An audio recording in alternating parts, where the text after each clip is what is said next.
बोलिए शंकर भगवान की जय। ए माँ मेरी सच्चियाँ जोतां वाली, माता ही ਤੁਹਾਡੀ सदाई जय। सो सभी प्रभु भक्तों को सूचित किया जाता है कि जैसे कि आप सबको मालूम है कि इस साल श्रावण का महीना जो है पुरुषोत्तम मास के महीने में आया है, जिस करके श्रावण 2 महीने का हुआ है। और देखिए कईयों को ये विचार है कि पंडित जी हम क्या करें, कैसे करें, कितने व्रत रखें, कितने ना रखें। ठीक है, ठीक है। लेकिन इस बार जो श्रावण महीने के जो व्रत हैं, जो उद्यापन है, वो 28 अगस्त दिन सोमवार को ही किया जाएगा। और 28 अगस्त दिन सोमवार को आपको उद्यापन करने के बाद व्रत भी रखना पड़ेगा, तब जाकर ये श्रावण महीने के व्रत जो है पूर्ण होंगे।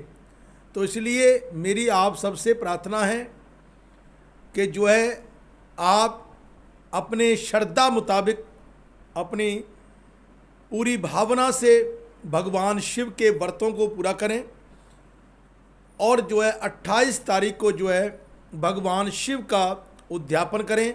अगर किसी को कोई बुखार, कोई खांसी, कोई जुखाम, कोई तकलीफ़ है, तो वो अगर कोई ज़्यादा इमरजेंसी है कि बुखार नहीं उतर पा रहा है उसका, तो वो व्रत रखने के बाद भी दोपहर के बाद 12 बजे के बाद जो है दवाई ले सकता है।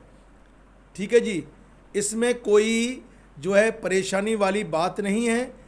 और आप सब जो है परमात्मा का नाम लें।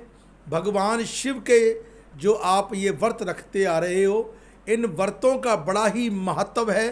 एक तो पुरुषोत्तम मास आया हुआ है, और एक भोलेनाथ की कृपा है कि जो हमें इतना बड़ा जो है उत्साह दे रहे हैं, इतनी बड़ी हमको शक्ति दे रहे हैं अपना व्रत रखने की।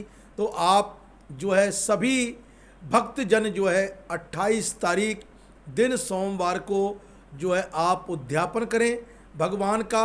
और मेरी आप सबसे एक प्रार्थना है कि आप सब जो है उद्यापन करते समय कुछ चीज़ें आप लोग भूल जाते हैं, उन चीज़ों को हमेशा याद रखा करें, क्योंकि जो शास्त्र कहता है उन शास्त्रों की बातों को बताना हमारा कर्तव्य है। आप उन पर जो है ध्यान दें ना दें वो आपकी मर्जी है, लेकिन सही बात बताना, ज्ञान की बात बताना वो हमारा कर्तव्य है।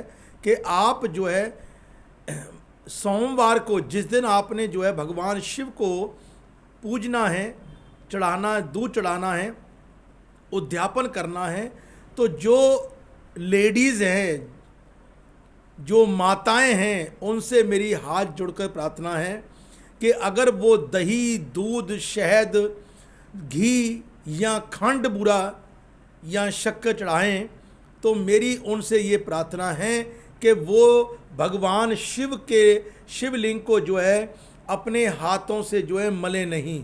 कईयों की आदत ऐसी हो चुकी है कि वो भगवान शिवलिंग के ऊपर जो दूध चढ़ाते हैं, दही चढ़ाते हैं, शहद चढ़ाते हैं, तो वो अपने हाथों से भगवान शिवलिंग को जो है बार बार जो है रगड़ते हैं। ठीक है ना, ये आप जो है पाप के भागी बन रहे हो। इसलिए मेरी आपसे प्रार्थना है, माताओं से खास करके प्रार्थना है कि आप जो है दूध भी चढ़ाएं भगवान शिवलिंग के ऊपर, दही भी चढ़ाएं, शहद चढ़ाएं, लेकिन भगवान शिवलिंग को जो है अपने हाथों से स्पर्श ना करें। ये शास्त्र में लिखा हुआ है, शिव महापुराण में लिखा हुआ है, भागवत महापुराण में लिखा हुआ है। आप जो है भगवान शिव के ऊपर जो चढ़ाना है वो ऊपर से उनको अर्पण करें। और भगवान शिव के, और लेडीज़ जो है जनेऊ नहीं चढ़ाती है भगवान शिव को। कई स्त्रियां जनेऊ लेकर आती हैं उद्यापन में, जनेऊ नहीं चढ़ाना है भगवान शिव को, आप मौली का धागा चढ़ा सकते हो भगवान शिव को। ठीक है जी। तो मेरी आप सबसे प्रार्थना है कि आप जो है इन बातों का ध्यान रखें, क्योंकि ये बातें आप लोग जो है थोड़ा समझा करें कि भगवान शिव को जो है स्त्री हाथ नहीं लगाती है, लेकिन फिर भी हम लोग इतना आपको बंदिश में नहीं डालते हैं। लेकिन कम से कम जो शास्त्रों में कहा गया है, जो होता आ रहा है, उस पर थोड़ा कम से कम ध्यान दें। और मेरी आप सबसे प्रार्थना है कि भगवान शिव की पूजा अपने मन से, अपने भाव से, अपने तन से, विधि विधान से करें।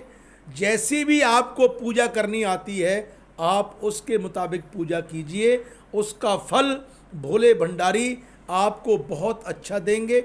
और इसीलिए 28 अगस्त को ही जो है जिसने संक्रांत से व्रत रखे हैं उसका भी 28 अगस्त को पूजन होगा, उद्यापन होगा, और जिन्होंने पुण्या से रखे हैं उसका भी 28 अगस्त को ही जो है उद्यापन और पूजन होगा।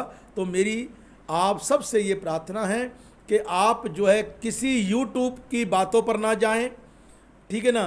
कई लोग हमसे आकर कहते हैं कि महाराज जी कईयों यूट्यूब में आ रहा है कि मतलब जो है 5वें सोमवारी व्रत पूज दो, शुद्ध है, बाकी सब अशुद्ध हैं। ये सब जो है अफवाहें हैं, इन अफवाहों पर ना जाएं।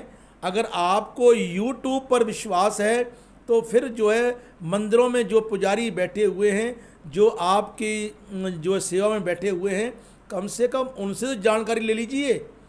तो मेरी आपसे प्रार्थना है कि आप जो है 8 व्रत अपने पूरे करें।